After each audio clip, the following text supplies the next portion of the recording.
Morning, John. How you doing? I'm doing great today, Bill. How? Good. Where are you at today? I happen to be vacationing out at Martha's Vineyard, not to make anybody jealous in the middle of the semester, but I'm working out this week and enjoying some sunshine. And you care so much about your students that you're taking out time today. Thanks for doing that, John. That's great.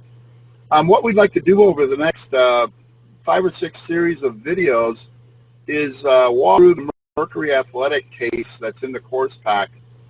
And after having gone through this case in detail, students should be pretty well prepared to do 2 things. First is to complete the step-by-step assignment, where you give us a roadmap as to how to complete a evaluation report. And second would be being able to do the final AirThread case. That's the final case study that's being done in groups.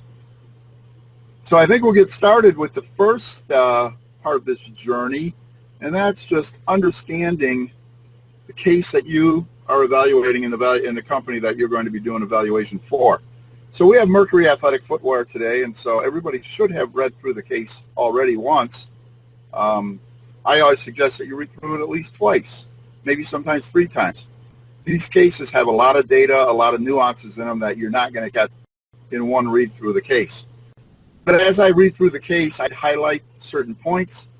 I'd put comments in the margin, just trying to find a couple different things. Number one, as I've said all along, you can't value or analyze a company until you understand what they do. So understand their business model, understand the competitive advantage, understand the industry, and most importantly, understand who you're valuing in this case or in any case that you're looking at. I've had many students, when we used to assign Mercury Athletic as a deliverable, would value the wrong company, John. They'd value Active Gear instead of valuing Mercury Athletic. And there's almost enough data in here to do that. So go through the case, figure out what's important, what's not important. Remember that Harvard likes to give you way more data than you're ever going to need to really get to the answer we're looking for, but they're kind of mimicking life, because that's usually the way life is. Your boss usually doesn't come to you, put a stack of paper on your desk and say, here's what you need for the report I asked for.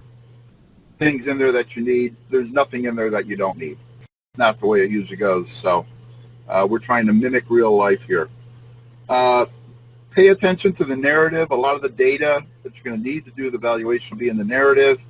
Don't rely solely on the exhibits. I've seen students start a case study on this, and they go immediately to the exhibits, start tearing through the quantitative data. But if you look at the rubric and the outline for the final case, and we'll be running through that in this series of videos, it's not just quantitative. John?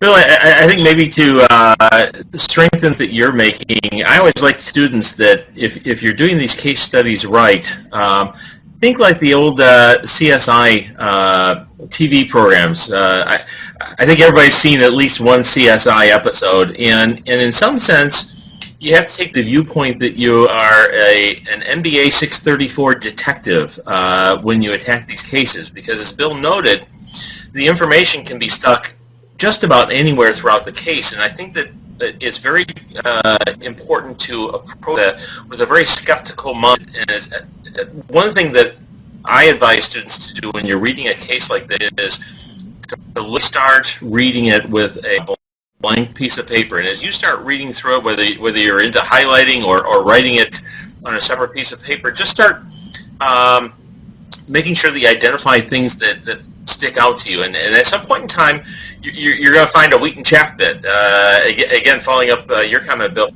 there's some stuff there that is totally superfluous and totally designed off your game.